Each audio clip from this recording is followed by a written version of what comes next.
Welcome to the show. Today we have a very special guest, Peter Goldwasser. Peter is the executive director of Together for Safer Roads, sometimes called TSR. Why should you listen to this episode?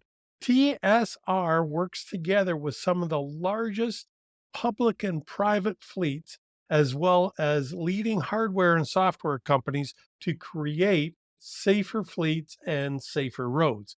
Peter and his team work on a variety of very impactful programs, and their goal is to reduce crashes, all while enhancing truck driver safety. They collaborate with some of the giants, Anheuser Busch, UPS, and PepsiCo, as well as cities and communities from around the globe. TSR is at the forefront of innovative solutions for road safety. We're excited to have Peter share his insights about their mission, achievements, and even some future projects. Peter, welcome to the show. Welcome to the Trucking Risk and Insurance Podcast. And Peter, welcome to the show. Can you take a minute and please introduce yourself to our viewers and our listeners? Absolutely. Thanks so much for having me. Looking forward to chatting with you. So, as you said, Peter Goldwasser, I'm the executive director of Together for Safer Roads. We are an international road safety NGO, about 15 years old. And our members represent some of the largest public and private sector fleets in the world, in addition to leading hardware and software companies. And the mission is both pretty simple and at the same time pretty dynamic and interesting. And I hope will make for good conversation. But essentially, the idea is what would happen and how can we use the resources and knowledge and expertise of our members to create safer fleets and safer roads. And we do that across a number of different programs and policies and initiatives. And our members are everyone from Anheuser Busch and UPS and PepsiCo to Lydex and Motive and across the board, and then cities big and Cool. small.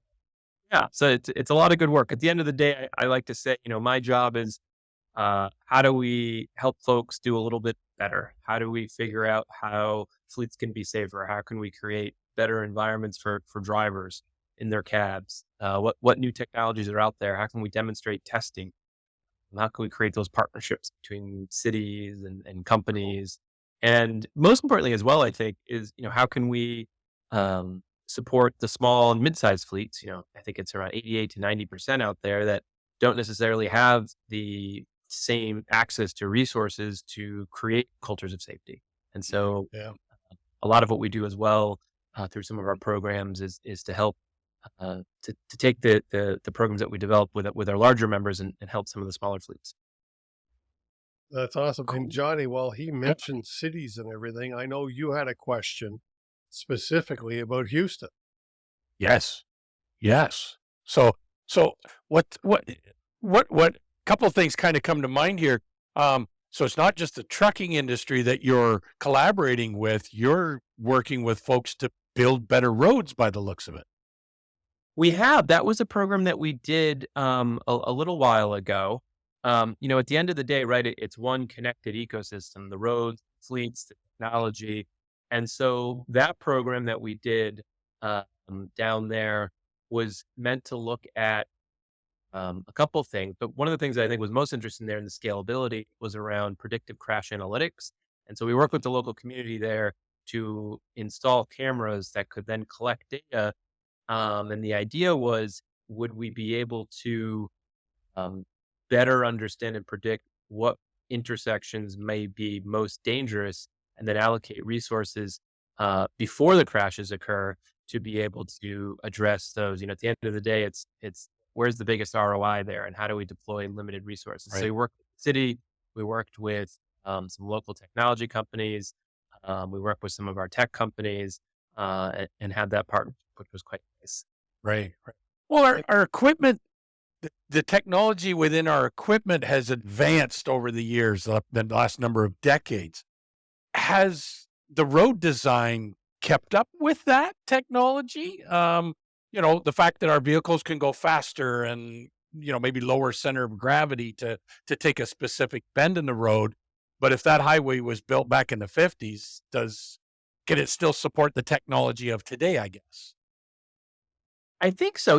I think the technology that we mainly work with is around both telematics and then internal, external cameras. And so we've got a program called the Truck of the Future, which just wrapped up its first year, concluding with a report by the US DOT Volpe Center in partnership with the New York City Department of Citywide Administrative Services, and then Anheuser Busch, their partner, their local market in Mexico City.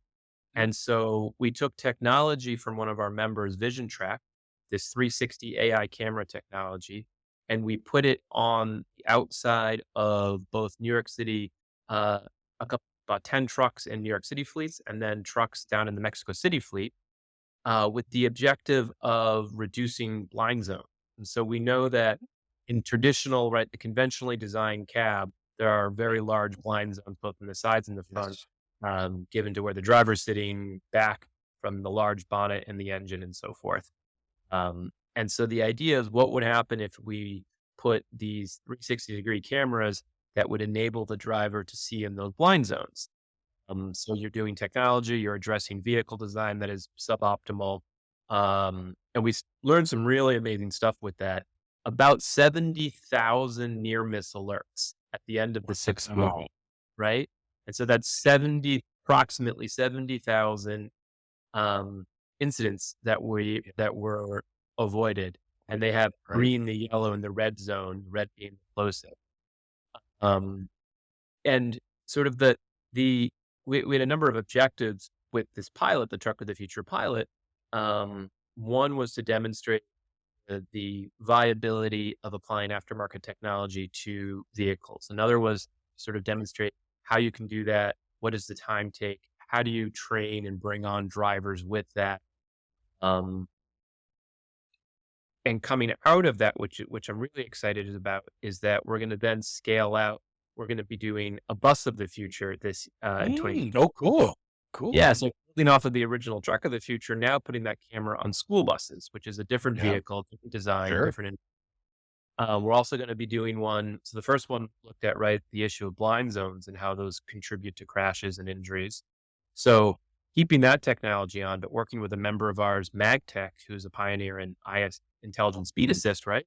So now we're going to layer on ISA technology. So you've got the technology that works at blind zones, the technology that works on speeding, and now you've got that much more superior of a vehicle. And so we'll be sort of Right. building different avenues.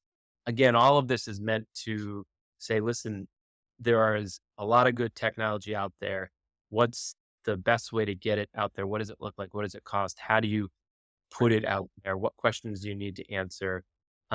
Different environments, different things that you're delivering. The setup for a truck that's delivering Right. beverage going to be different than a waste hauling truck. Uh, Okay. these are these are some of the projects that we deal with on the tech front and the vehicle design front. And based on something I see here, the word Shanghai, it tells me this is just not North America you're dealing with this.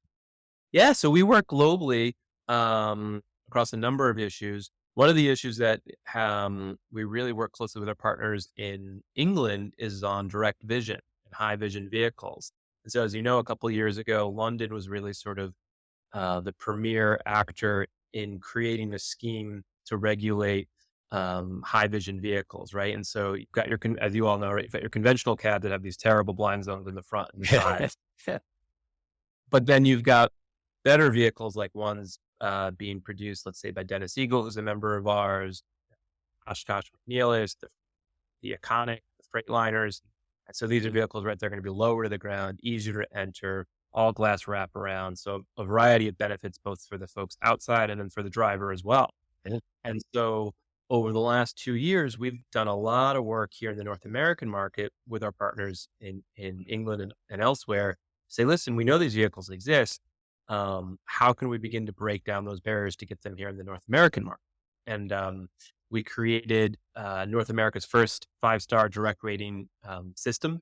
So essentially, an easy kit that a fleet can quickly use with a scoping monopod to measure and put sort of a thumb on this the scale, the 1 to 5 star, how good or bad from a vision perspective. And then we Right. just released about 2 months ago a brand new comprehensive report on what's the current state of affairs. So now you've measured the vehicle with the kit. What Mhm. next?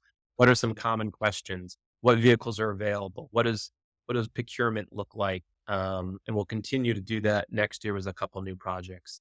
Again, sort of TSR sits at that intersection of um, you've got fleets that want these vehicles. You've got manufacturers on the other side, and then you've got cities and communities and so forth. And so we're really able to sort of lean into all the different members and find that common ground.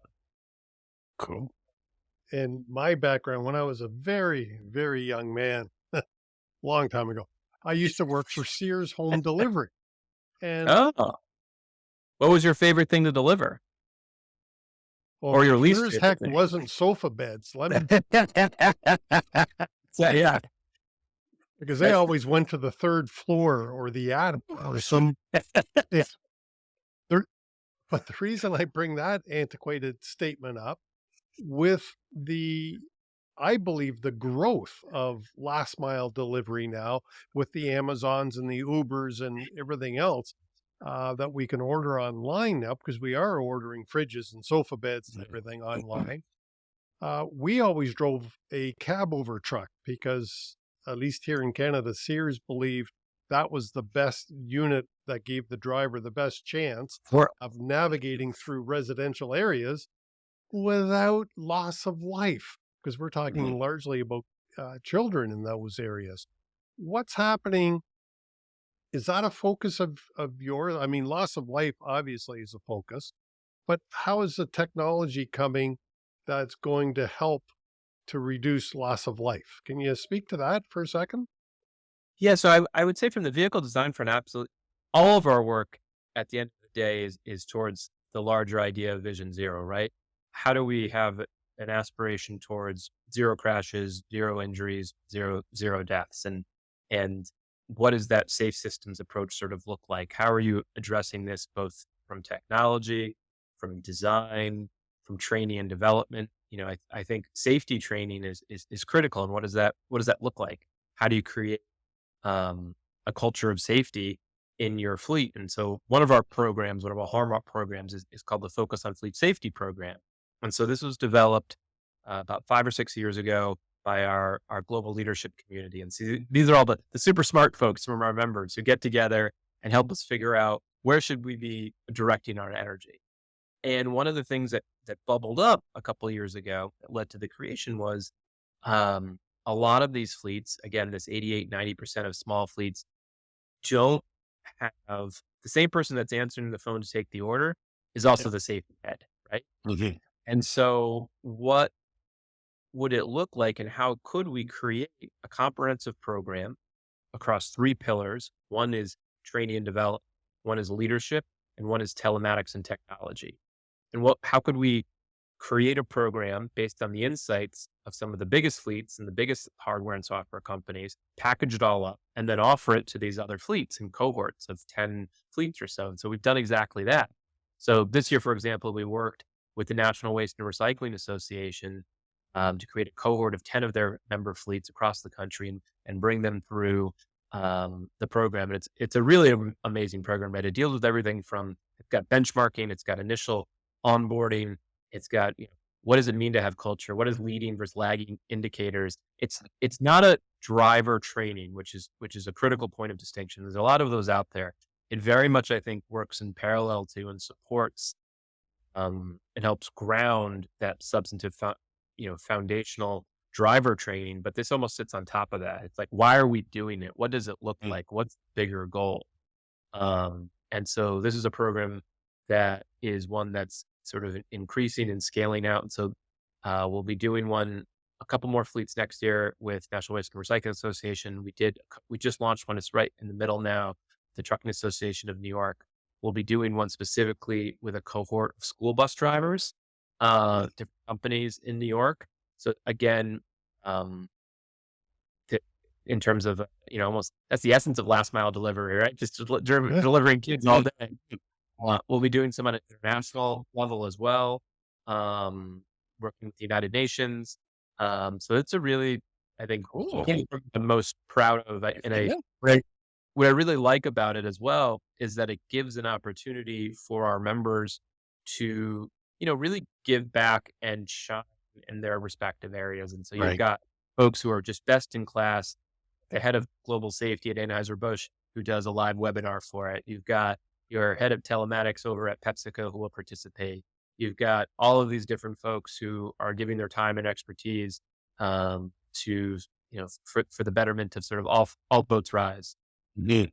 Yeah. Now, who has access to a program like that? Very no.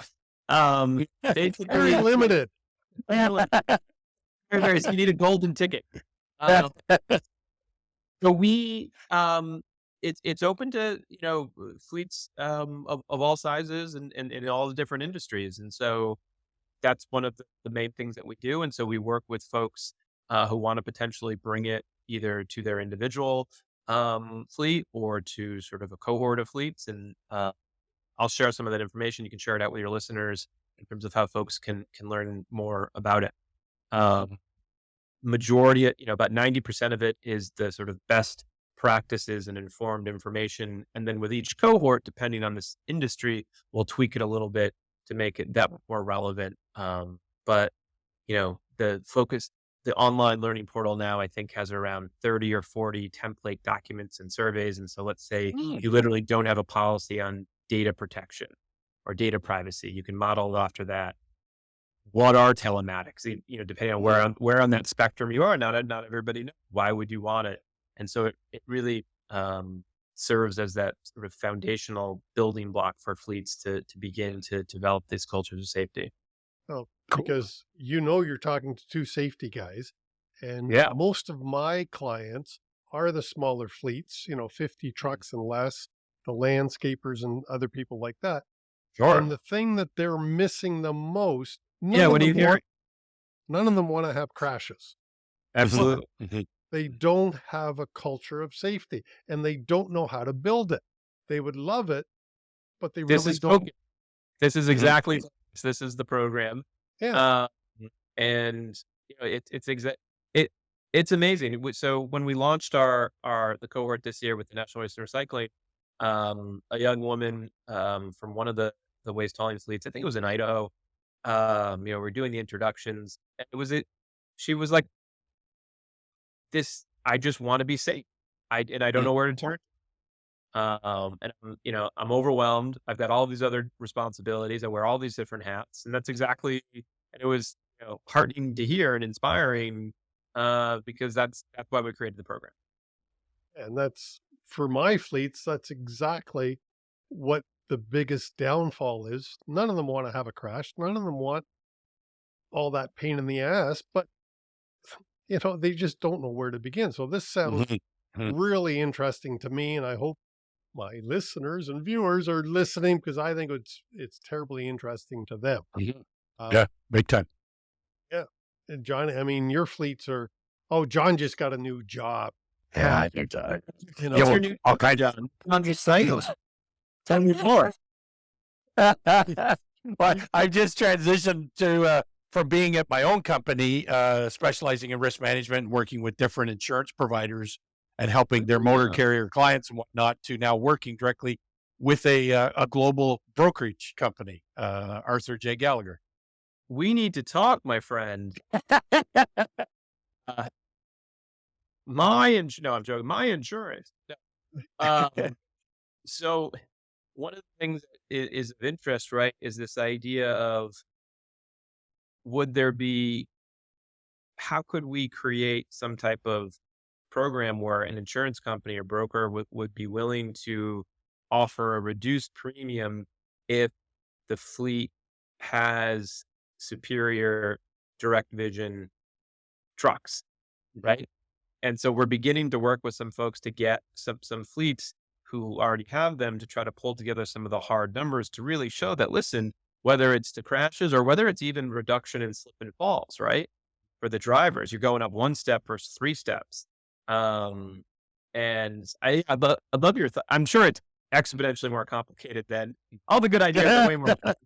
Have you heard of anything like that, or or Oh, yes, yes, I heard a number of things and whatnot. So, yeah, there's always opportunity, and insurers, the insurance companies themselves are always looking for ways to help mitigate, reduce that risk, try to minimize incidents of sorts and whatnot, and they know that technology is the way. There is no doubt about it. So, you know, I don't wanna say that insurers are willing to give um a reduction in premium, like a percentage point off because of this, that, or the other.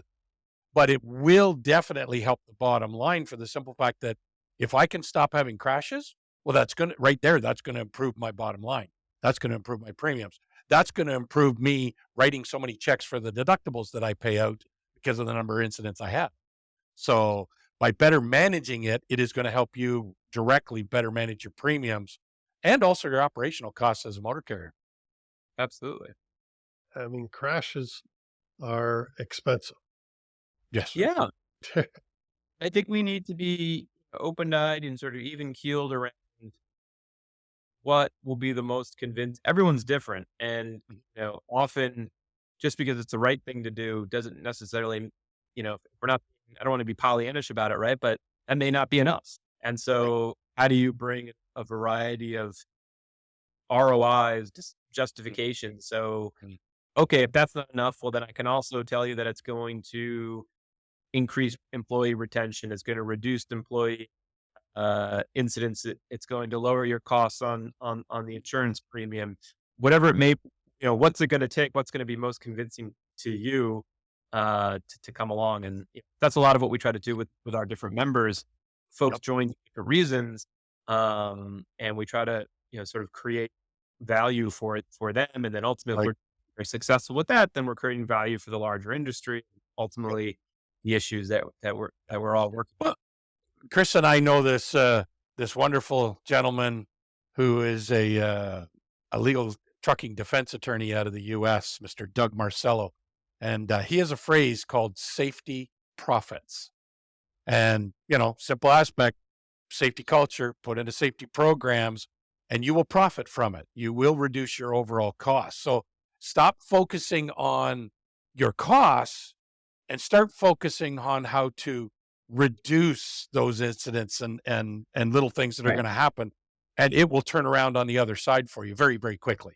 So Yeah, you have to invest in yourself and your own entity.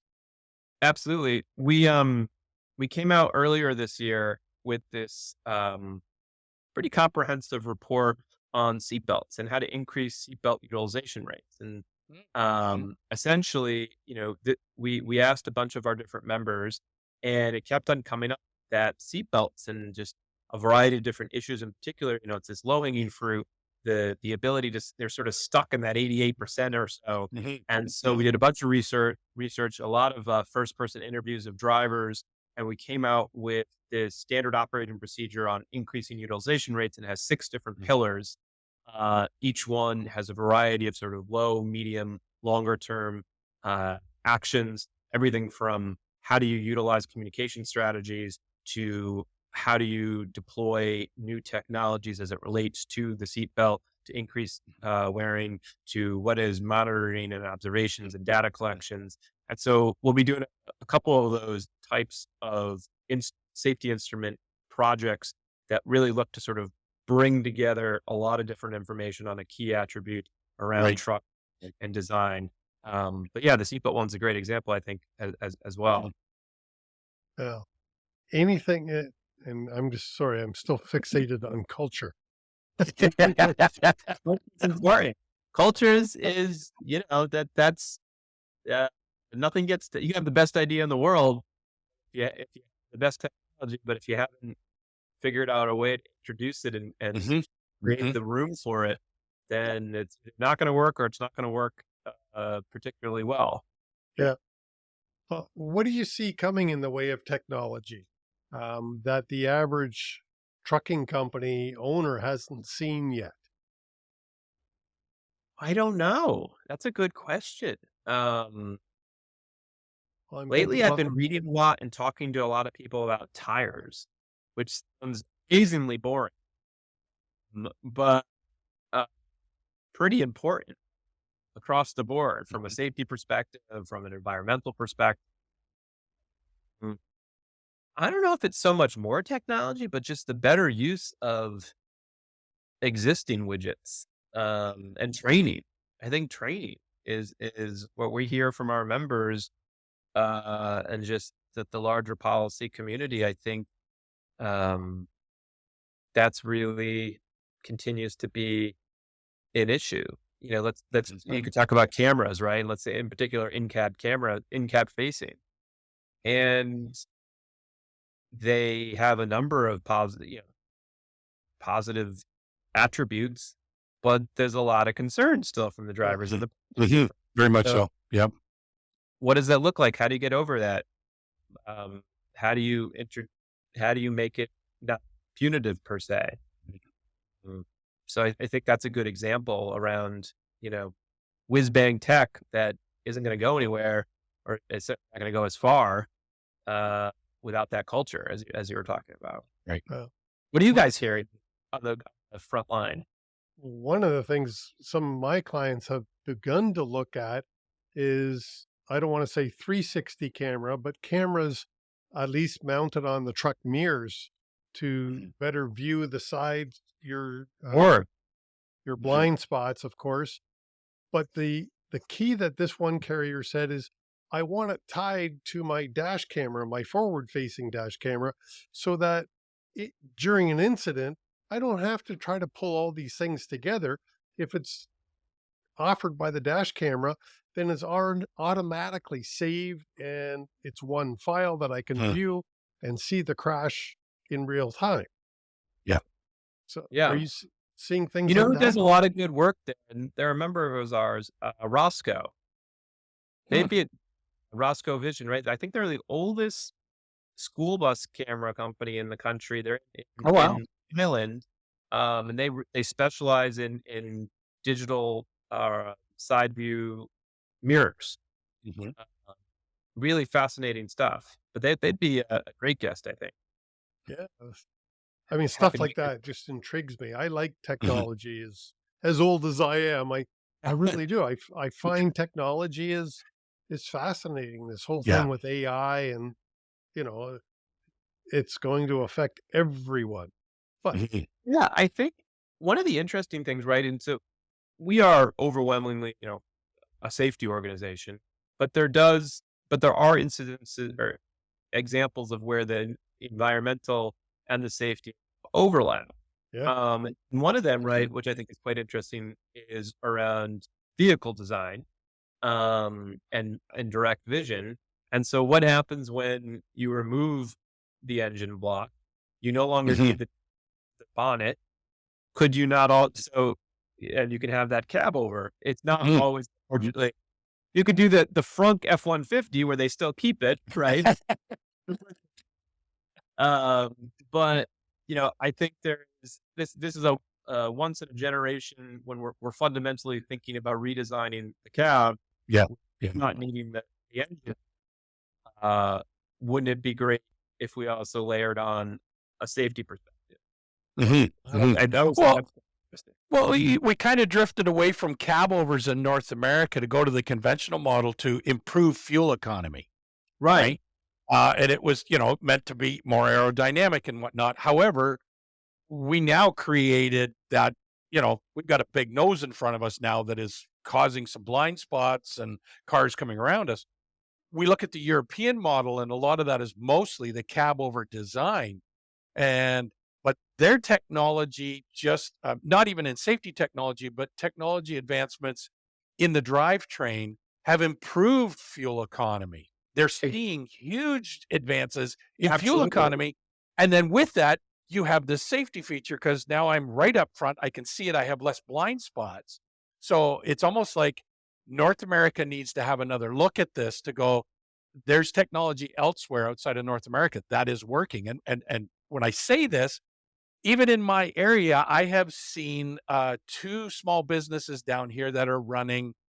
One's a Scania and one is a MAN cab over truck from Europe that are here in Ontario, and they're running it, and they're on farms, and they're fairly new equipment. And I'm like going, oh, okay, very interesting. So, but obviously the maneuverability, they're shorter. I can turn it quicker, but still it's a tandem vehicle, can run cross highway with a 53-foot drive in and whatnot. But based on what I've been hearing from the European side, fuel economy's up. We've got fuel economy. Now we've got a lot more safety features than a conventional. So I I I, I wouldn't be surprised if that transition did take place here in North America.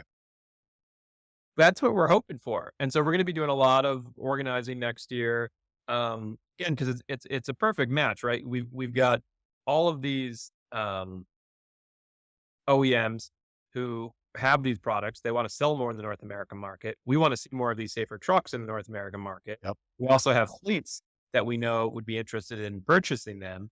How do we tell that story? How do we help address some of the concerns? What are sort of, the top 5 myths? Right. There's a great guy, Kevin Clifford out of New Jersey, who's a Dennis Eagle dealer. He was at our big fleet safety forum, about 500 folks there with New York City past October. We're doing some ride alongs. And he always Mhm. talks about how when he's selling these trucks into some municipalities and others, they're always so afraid of the glass and it's going to break. Right. Right. Like, listen, I probably shouldn't tell the story because, but he's like, I'll pay for the glass replacement if in the first year anything happens. Right. But guess what? It's not going to, because now you can see the tree. You're not going to back up Yes. into it. Yes. So, Exactly. upgrade never, they never back into it because it's a Yep. just amazingly superior vehicle. It's an amazingly superior experience for the driver. You're Right. lower to the ground. It's less stressful. You can see everything. Yep. Um, and so we'll be doing a lot of work on that issue. But I think interestingly, and back to your technology, right? It's not an either or proposition. I think what do you do with the millions of trucks that are currently on the road Mhm. that Mhm. can benefit from aftermarket technology? That's like our Truck of the Future program, right? Right. Continuing to iterate there. So at the same time, we'll be doing that, and then running parallel to that, looking in the future is all of our work on high vision. So you need Right. to transition that makeup of the fleet, and so you got both things running at the same time, and hopefully creating a safer fleet. Hey, I think that is a great spot to wrap up our conversation. But Yep. before I let you go, last word, did we talk about everything that you wanted to cover today, Peter? I think so. This was a lot of fun, guys. Yeah. Cool. Well, we're glad to have you, Mr. Peter. Yeah. Let me tell you, I've enjoyed it. Yes. Great conversation. as I say, Fantastic. culture is a huge thing of mine, and technology, I Mm. love, and you're right into both. So Well, let's make sure we stay in touch. I'll send you some of that stuff that you said, and in terms of the information that we'd love to have shared, and hopefully we can do something again. And you guys are a hoot to talk to. well, Cool. wonderful. And once again, thanks for coming on the show. Thank you, Peter Goldwasser of Together for Safer Roads. I love this episode. Peter's contact info is in the show notes down below, and he would love, and I mean love, he would love to hear from you. John and I appreciate you all so very much. If you would like to help us out, please click the like and subscribe button. Leave us a comment. You know that it helps bring the show to even more people. Thanks so much. That's it for this week. Trucking Risk and Insurance Podcast. We are out of here.